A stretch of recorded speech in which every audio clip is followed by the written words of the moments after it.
lot to listen, but it also helps someone else. So that's a big deal. Laura, you touched upon, and Vishal, I'm going to get your thoughts on this too, but the bias, and we seen this report that came out last year, the Polera report about racism within IRCC. I'd really like to get both of your thoughts. We'll start with Laura about what kind of biases you believe there are, what people have experienced, and touch a little bit upon that racism piece as well. Yeah, I actually think the problem is so profound that we need a major overhaul. I think that the systems that are in place for immigration right now, particularly with family and spousal sponsorship, where you have this set, forget actually sponsorship, but in the immigration system, you have a set of countries where visas are required to enter Canada.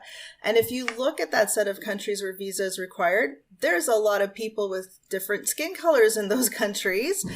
White countries do not necessarily have those visa requirements. And this seems to me to be so anachronistic in a time where we hear our Prime Minister talking about inclusivity and Canada as a country, we want to move towards more inclusivity and acceptedness of, and what different families look like, and what, just a worldview, that we're looking at a system of policies that's maybe 100 years old or maybe 80 years old, but it's very, very white.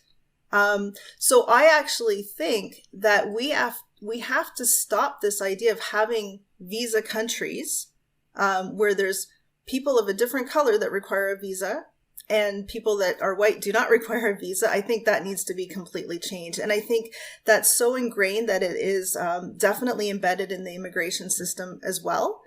So I think that there's a terrible bias with that. There's a terrible cultural bias where in Canada, I might want a small wedding. And because I don't want to spend money on the wedding, I want to spend money on the marriage or on a house or something like that. And that might be acceptable here in Canada.